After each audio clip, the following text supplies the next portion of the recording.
मेरे अपने पूरे मुसलमान धर्म के माइयों बहनों से सबसे मैं रिक्वेस्ट करता हूँ, प्रार्थना करता हूँ कि आप एक बार इस आश्रम में आइए।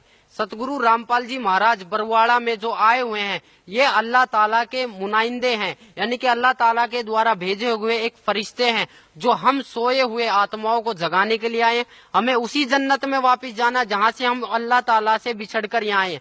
आप खुद कहते थे, हमें खुद बताया जाता था कि हम जन्नत से आए हैं। जब हमें इतना पता है कि ये शैतान का सब कुछ है, यहाँ शैतान का ही हुक्म चलता है, तो हम यहाँ से निकलने की क्यों इच्छा नहीं करते? क्या ये हमारा खुद का है? हमारा शरीर भी खुद का नहीं है। अगर हकीकत पूछो तो मनुष्य जन्म इतना इतना अनमोल जन्म है, पर हम इसको अपनी गलत साधना के कारण, अपनी अज्ञानता के कारण इसको बर्बाद दिन पा दिन करते जा रहे हैं। मैं आपको एक पर्सनली बताता हूँ, मेरे रिश्तेदार 40 दिन की जमात में गए, 40 दिन की जमात में गए, हज में गए, 2 बार हज करके आए। कहते हैं कि हज में जो जाता है वो बंदा सीधा जन्नत को जाता है। उसके घर में उसकी बहू का एक 1.5 साल की लड़की गुजर गई, 1.5 महीना पहले। उसको 1.5 महीने के बाद एक बच्चा पैदा होने वाला था, 1.5 महीने के बाद उसका लड़का होते ही गुजर गया।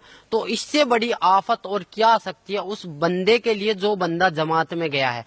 उस बंदे को क्या वो मालिक इतना नहीं देख सकता कि ये बंदा मेरी राह में लग रहा है, इस बंदे के घर में बरकत दूं, या इस घर के बंदे को मैं सही सलामत रखूं? ये बंदा इतनी, अगर काल जब अपनी वाली पे आता है, काल जब को खाने लगता है, तो वो किसी का ना माँ देखता, ना बेटी देखता, ना बहन देखता है, ना बेटा देखता है, ना बाप देखता है। उसको सिर्फ खाने के लिए 1 लाख चाहिए, 1.25 लाख उत्पन्न कर रहे, उसको श्राप मिला हुआ है। आप सभी भाई बहनों, सभी मुसलमान भाई बहनों, भाईजानों से मेरी प्रार्थना है, मेरी रिक्वेस्ट है कि आप सतगुरु रामपाल जी महाराज के चरणों में आइए। मुझे आने से लाभ हुआ है, मुझे आने से लाभ हुआ है, आपको भी होगा अगर आप नियम पर चले, उस बंदी छोड़ के नियम पर चले। उस अल्लाह कबीर ताला को याद करो जो वास्तव में अल्लाह ताला है। अगर कबीर अल्लाह ताला नहीं है तो 786 बहुत कहते हैं कि 786 बार कबीर अल्लाह कुरान शरीफ में लिखा हुआ है। आप एक बार खोल के देखो, कुरान शरीफ को पढ़ के देखो।